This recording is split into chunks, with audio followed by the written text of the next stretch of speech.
Assalamualaikum warahmatullahi wabarakatuh. Para mahasiswa atau para pekerja praktisi yang menyukai aplikasi-aplikasi statistik, ilmu data science, dan sebagainya.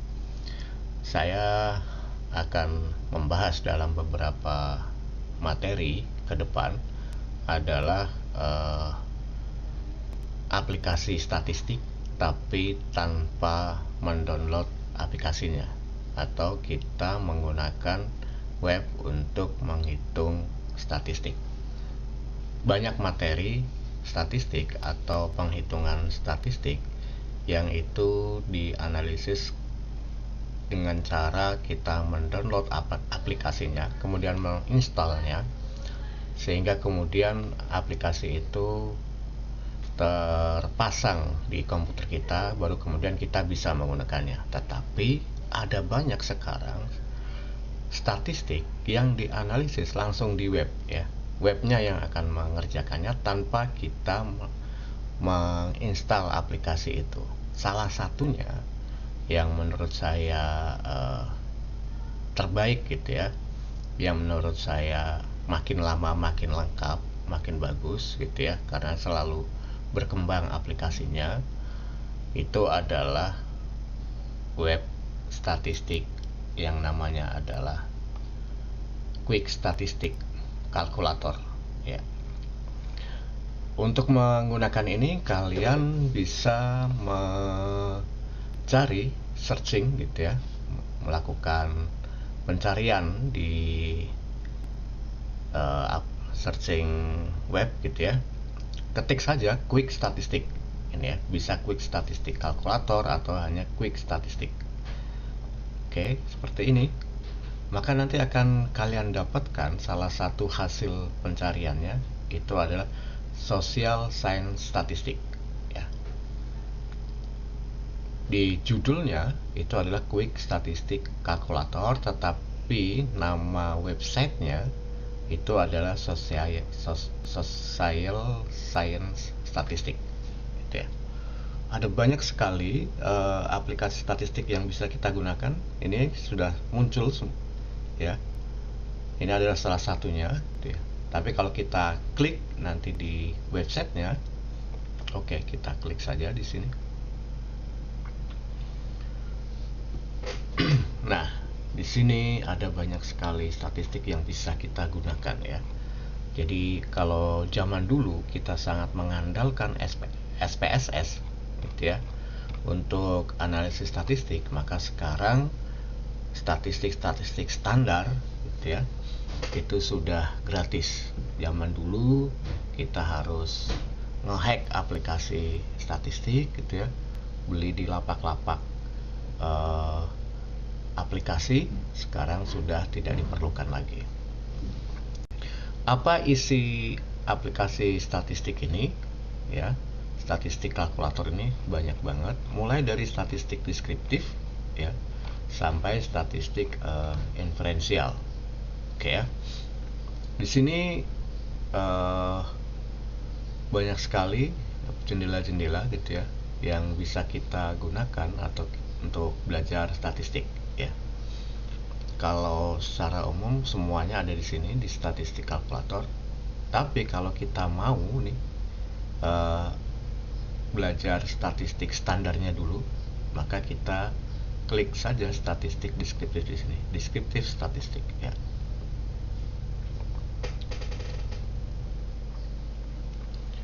Oke, di sini banyak banget gitu ya, banyak sekali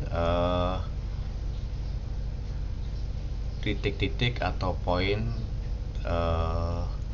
tentang penghitungan statistik deskriptif ya. Mulai dari scatter plot, ini adalah grafik untuk mengukur korelasi, ada tendensi sentral, ada variasi, pengukuran variasi, termasuk di dalamnya ada standar deviasi, koefisien variasi gitu ya, kuartil, interkuartil gitu. Full variance calculator ini untuk uji T independen ya. Kemudian ini untuk distribusi normal atau tidak, yaitu dengan skewness dan kurtosis kalkulator. Kemudian ada jumlah kuadrat, ini adalah dasar dari statistik varian gitu ya. Dan ini adalah salah satu statistik yang banyak digunakan untuk statistik selanjutnya gitu ya, mulai dari uji T, mulai dari uji F gitu ya, ANOVA, semuanya menggunakan sum of square atau jumlah kuadrat. Nah, di sini juga ada grafik-grafik gitu ya, mulai dari histogram, distribusi frekuensi gitu ya, ada bikin poligon, kemudian ada grafik batang atau bar chart ya. Nah, kita akan coba beberapa aplikasi ini gitu ya, bagaimana cara membuat grafik-grafik. Misalnya kita mulai dari grafik ya, karena biasanya dalam mata pelajaran mata kuliah statistik itu biasanya dimulai dari distribusi frekuensi, terus kemudian grafik. Oke, kita mulai dengan distribusi frekuensi dulu ya. Baik, kita lihat di sini sangat sederhana ya. Kita tinggal input data kita, kemudian generate, maka nanti akan keluar bagaimana distribusi frekuensi data kita yang harusnya ditampilkan seperti apa gitu ya. Tinggal kita input saja data kita di dalam web ini, nanti kita akan bisa dapat distribusi frekuensi data kita ya.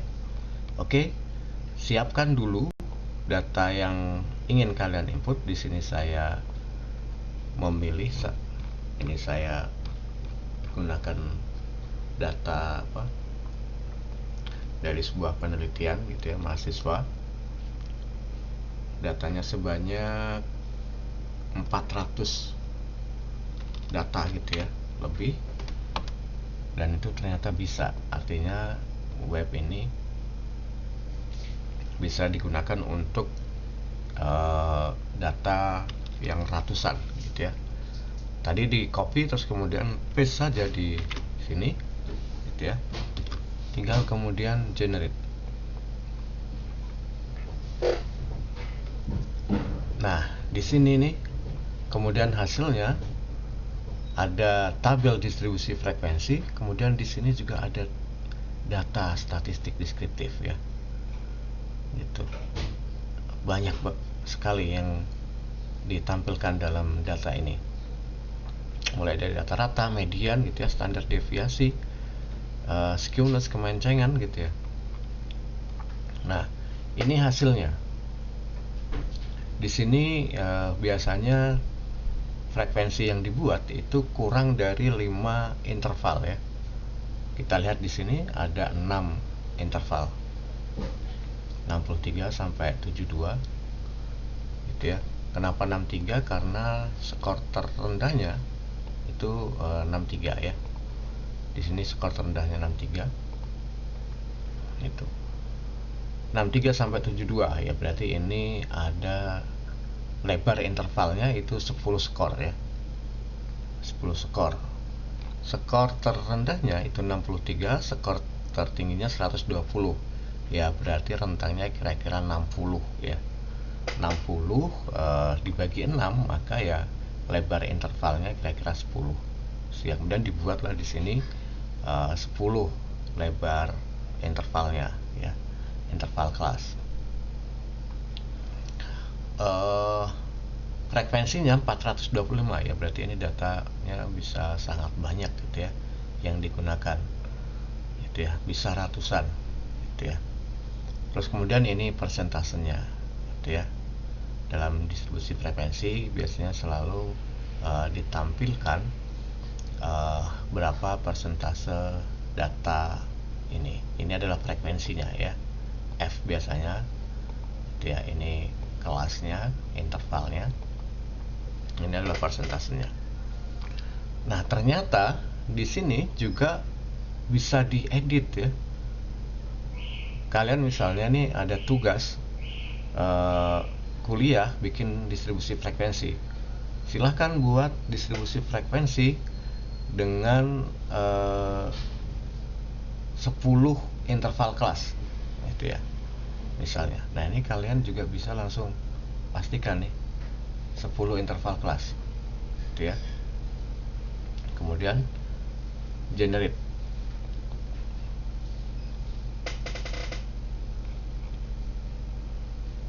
gitu ya.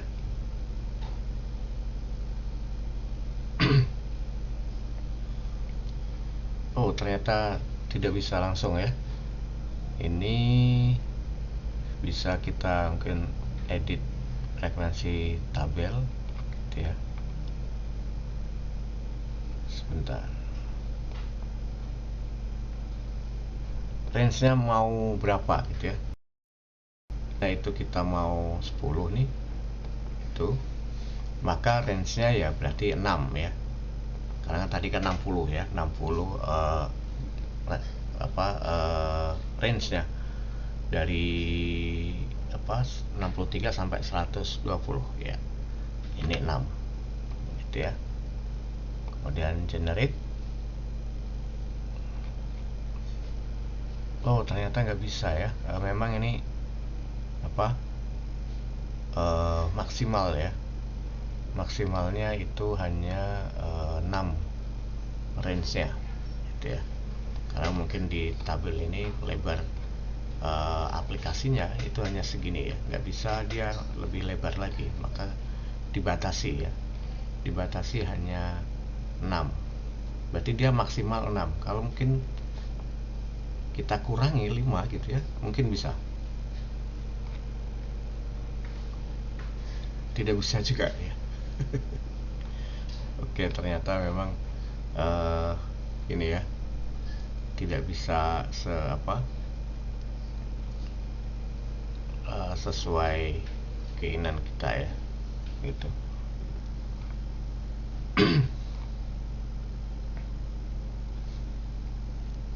Oke ini salah satu penghitungan pertama ya di aplikasi ini. Di materi yang lain nanti kita akan bahas statistik yang lain ya. Oke mungkin kita bisa juga coba statistik yang lain deskriptif ya.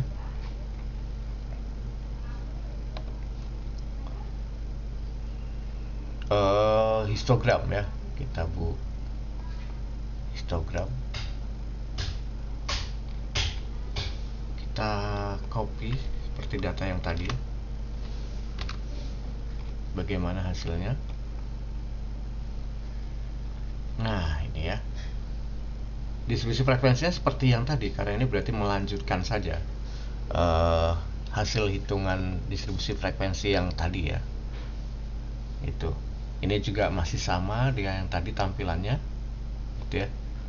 Lebar kelasnya itu 10, jumlah kelasnya 6, nilai tertinggi 122, nilai terendah 63 gitu ya, rata-rata 99 ya itu. Nah ini histogramnya. Oke sangat gampang ya gitu.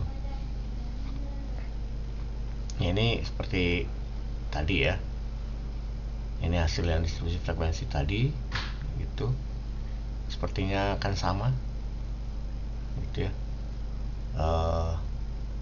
Berarti ini kan ini sebenarnya edit distribusi frekuensi gitu ya. Karena histogram itu tergantung pada distribusi frekuensi, sebenarnya ini juga edit distribusi frekuensi, baru kemudian nanti ditampilkan dalam grafik histogram gitu ya. Nah ini nanti materi-materi lain yaitu tentang poligon ya, grafik poligon. Sangat gampang ya. Ini adalah dia web ini menyediakan tutorial SPSS ya.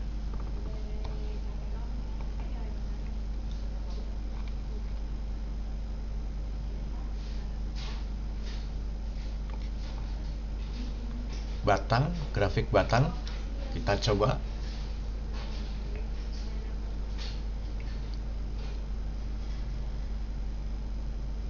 Oh, ini dia disuruh buat kategori ya.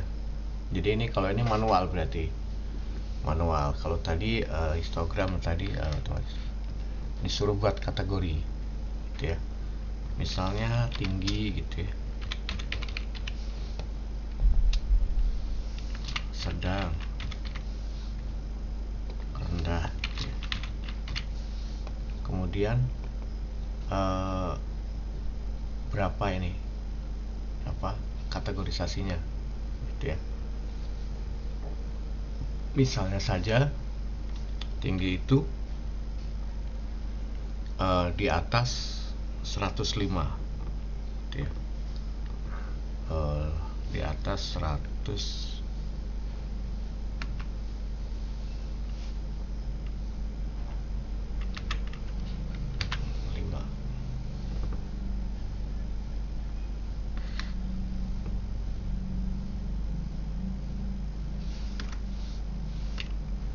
Oh, ini frekuensinya ya, sorry, frekuensinya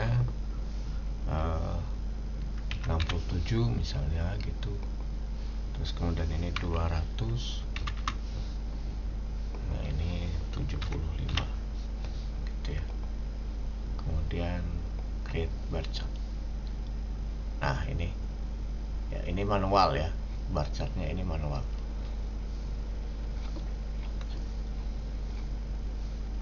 Sangat mudah ya, tinggal kita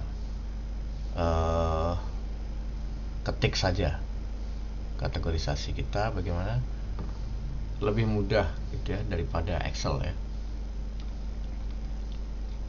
Tinggal kemudian kita mau X-nya apa gitu ya, dieditnya di sini apa namanya tuh ya, judulnya misalnya